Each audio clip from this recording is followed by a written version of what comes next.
CZ, qui avait mis un petit tweet qui, je le rappelle, a accéléré la descente aux enfers d'FTX, a mis un petit message qu'il a supprimé assez rapidement et qui ressemble à ça. Coinbase détient 635 bitcoins pour Grayscale, d'accord? C'est une autre entreprise qui dépose ses bitcoins chez Coinbase. 4 mois avant ça, Coinbase disait avoir moins de 600 000 bitcoins. Bref, en gros, il met un petit mot en disant « c'est chelou quand même ». Un peu le même mood qu'il avait dégagé sur FTX, hein.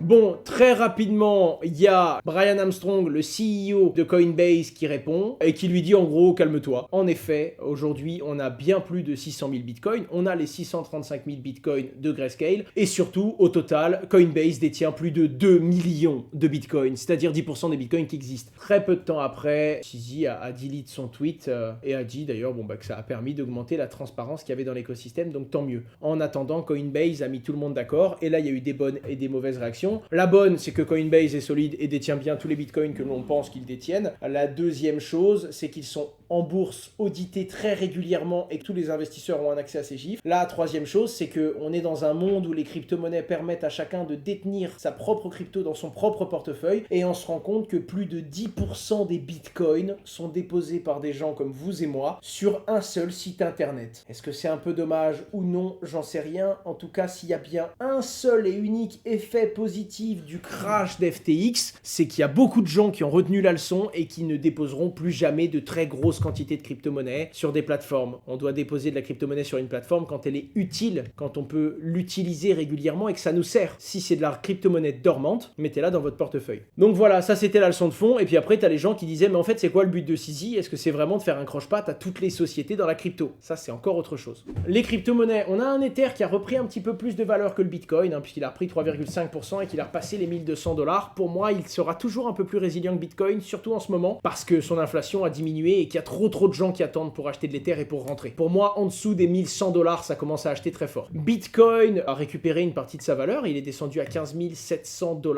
J'en ai racheté à ce moment-là et je peux vous dire que ça commence à être dur de racheter à chaque baisse. Mais en attendant, voilà, le marché est toujours au même stade que la semaine dernière. Je vais pas vous faire un gros point, on est à peu près dans les mêmes valeurs. Il n'y a pas grand-chose à mentionner. On avance. Les frères Russo, qui sont notamment les mecs qui ont fait Avenger Endgame, ils ont fait Captain America, ils ont fait un autre Avenger aussi, vont produire une mini-série sur SBF et FTX. Autant vous dire que ce sera un peu mieux produit et développé que les 3 dernières vidéos de ma chaîne YouTube. Évidemment, les budgets ne seront pas les mêmes. En tout cas, ce sera intéressant et je pense qu'on va quand même réussir à découvrir des trucs de fou. Les amis, la chute d'FTX, depuis, on se retrouve avec Binance qui se dit prêt à acquérir Voyageur Digital. Alors, je le rappelle, Voyageur Digital était en difficulté suite au crash de Luna, de l'écosystème Terra Luna. À ce moment-là, Sam Bankman-Fried, qui avait beaucoup trop d'argent, puisqu'en fait, il utilisait même l'argent de ses clients, spoiler, a proposé d'investir et d'acquérir en partie Voyageur, de leur prêter de l'argent. En l'occurrence, maintenant qu'FTX est tombé, ils ne peuvent plus honorer cette proposition et on se retrouve avec Binance qui propose à la société Voyageur d'investir. Sauf qu'apparemment, Voyageur serait plutôt contre parce que Binance est une société chinoise, entre guillemets, dans les esprits. Et donc, CZ doit le rappeler, je suis un citoyen canadien, c'est pas parce que j'ai une tête de chinois que Binance est chinois. Bref, il a dû réellement dire ça sur Bloomberg, c'est un truc de fou quoi. Binance semblerait se positionner pour rentrer et acquérir tout ou partie de Voyageur. Les amis, un autre petit truc qui vous concerne peut-être tous, WhatsApp. Apparemment, il y a eu un leak énorme sur le Deep Web de 487 millions de numéros de téléphone actifs. Les gens peuvent payer sur le Deep Web pour acheter ces listes. Est-ce que vous risquez quelque chose? Non, pas pour vos messages en tout cas, mais ça veut dire qu'il y a des gens qui vont acheter des listes de numéros dans lesquels votre numéro est peut-être pour pouvoir faire des fausses publicités. Autant vous dire que si vous êtes dans la crypto, vous allez peut-être recevoir des messages du genre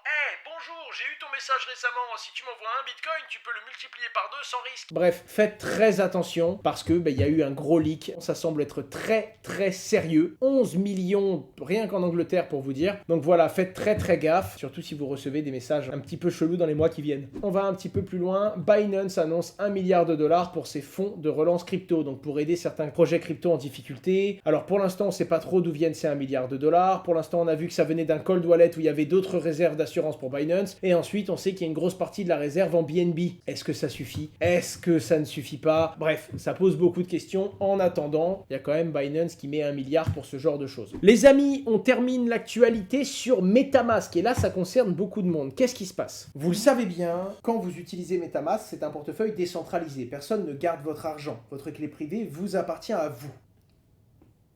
Jusque-là, c'est très très bien, bravo. Le problème, c'est que quand vous vous connectez à MetaMask, vous avez un RPC. En gros, pour faire très simple, c'est ce qui va vous connecter à un nœud de la blockchain, et c'est ce qui va vous permettre d'envoyer à la blockchain, après signature avec votre portefeuille, les transactions que vous voulez faire. Vous voulez dépenser des Ethers, vous allez signer une transaction, vous allez prouver à la blockchain que vous avez le mot de passe, la clé privée, vous permettant de dépenser vos crypto-monnaies, et ça, c'est transmis directement à la blockchain, qui va exécuter la transaction, qui va la valider pour être sûr que vous essayez pas de dépenser plus que votre solde et bla et bla et bla. Et ça va être transmis directement à la blockchain via votre RPC dans votre wallet. Le RPC de base de MetaMask, celui qui est installé par défaut, c'est pas un truc aléatoire, vous allez être connecté par défaut à Infura, un RPC qui est développé par Consensus, l'entreprise qui a la pleine possession de MetaMask, l'entreprise qui a développé MetaMask. Et il y a un journaliste chinois qui s'est rendu compte que MetaMask a mis une petite mise à jour en parlant d'Infura et qu'Infura allait légalement pouvoir prélever votre adresse IP. Il y a même un autre développeur qui lui s'est rendu compte que si vous détenez différentes adresses, le logiciel MetaMask pouvait faire un mapping, voir toutes vos adresses en fait et voir quelles adresses IP étaient utilisées. Et là, autant vous dire que c'est pas n'importe quelle communauté, c'est la communauté qui, elle, utilise des outils comme MetaMask pour être décentralisée et pour se sentir libre. Autant vous dire que c'est très, mais alors très mal passé. Encore une fois, MetaMask a très rapidement répondu. Il y a plein de gens qui ont fait des tutoriels pour vous expliquer comment changer de RPC. MetaMask a dit que cette donnée-là n'était pas conservée, elle était éphémère, qu'en plus de ça, elle n'était pas utilisée, et qu'en plus de tout ça, un fixe sortirait bientôt pour que ce ne soit plus le cas et que Infura ne puisse plus utiliser ce genre de RPC. J'ai même pas été voir, moi, pour vous dire. Il faudra que je regarde réellement quel RPC j'utilise. Alors attendez, je vous le montre ici. Quand vous allez dans vos paramètres MetaMask, on a bien les données. Et là, vous avez Infura, il y en a plein d'autres, hein, donc c'est assez facile de changer sur plein d'autres RPC. Mais voilà, en attendant, ça a fait un gros scandale. On ne sait pas s'il y a un abus des données, c'est peut-être juste un malentendu, mais ce malentendu a été intégré dans les conditions générales d'utilisation, et ça fait vraiment du bruit. Nous pouvons utiliser vos informations personnelles pour protéger, enquêter et décourager les activités frauduleuses non autorisées ou illégales. Reste maintenant à voir ce que Consensus fera de ces remarques. Espérons pour l'entreprise qu'elle saura entendre les craintes de ses utilisateurs.